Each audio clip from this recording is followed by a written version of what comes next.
تاجر برادری ملک کی معیشت میں اہم کردار ادا کر رہی ہے۔ ملک کی معیشت کو چلانے کے لیے ریونیو میں اضافہ ناگزیر ہے۔ وزیر خزانہ محمد اورنگزیب کا کراچی چیمبر آف کامرس میں تقریب سے خطاب، کہا حکومت ریونیو اخراجات کو ساتھ لے کر چل رہی ہے۔ ٹیکس اصلاحات تاجر برادری کی مشاورت سے کی جا رہی ہیں۔ وزیر اعظم نے بزنس کمیونٹی کے ساتھ میٹنگ کر کے 8 گروپس بنا دیے۔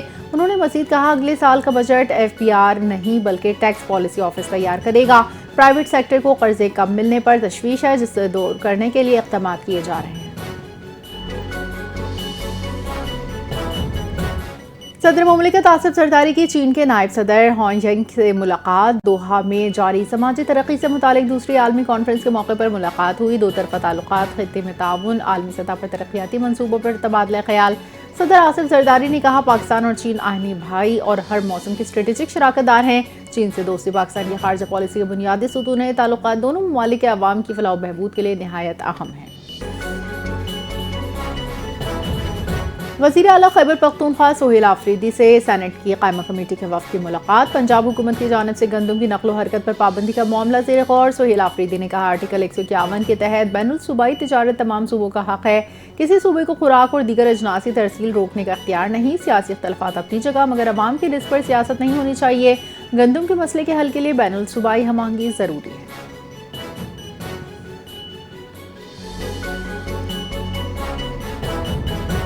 سینئر وزیر مریم اورنگزیب سے وزیر ریلوے حنیف عباسی کی ملاقات۔ پنجاب حکومت کے اشتراک سے ریلوے کے مختلف ترقیاتی منصوبوں پر تبادلہ خیال۔ لاہور کی 8 برانچز لائنز کی upgradation, Lahore Rawalpindi Taxila railway station کی تزئین و آرائش، شاہدرہ سے کوٹ لکھپت ریلوے ٹریک کے ساتھ گرین کوریڈور منصوبے کا جائزہ، لاہور کا راولپنڈی فاسٹ ٹرین منصوبے پر پیش رفت کا جائزہ، منصوبوں کی بروقت تکمیل کے لیے اقدامات پر بات چیت۔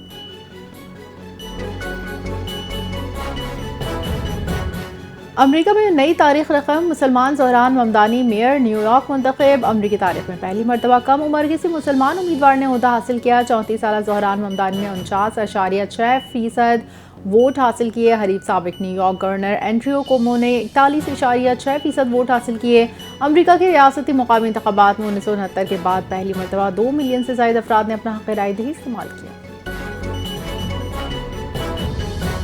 سندھ میں ایسا نظام بنایا جا رہا ہے جہاں نوجوانوں کو کامیابی کے لیے صوبہ چھوڑنے کی ضرورت نہ پڑے۔ وزیر اعلیٰ سندھ مراد علی شاہ کی تقریب میں گفتگو، کہا کراچی پاکستان کی معیشت، تخلیق، استقامت کی دھڑکن ہے۔ دنیا تیزی سے بدل رہی ہے، رد عمل کا دور ہے، اب پیشگی حکمرانی کا زمانہ ہے۔ سندھ کی ترقی 4 ستونوں پر مبنی ہے۔ سندھ کے نوجوان صرف روزگار کے متلاشی نہیں، روزگار کے خالق ہیں۔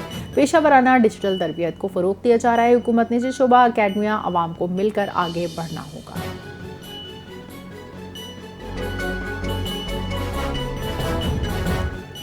وزیر اعظم شہباز شریف کی سکھوں کے روحانی پیشوا بابا گرو نانک دیو جی کے یوم ولادت پر پاکستان دنیا بھر سے بسنے والے سکھوں کو مبارکباد۔ کہا بابا گرو نانک نے امن، برابری، تحمل کا درس دیا۔ حکومت مذہبی مقامات کی حفاظت، زائرین کی سہولت کے لیے پرعزم ہے۔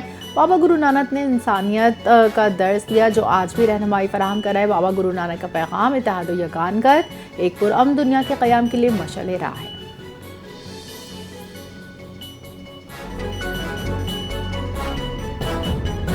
اور آئی جی سندھ غلام نبی میمن کا ضلع جنوبی ٹریفک سہولت مرکز کا دورہ۔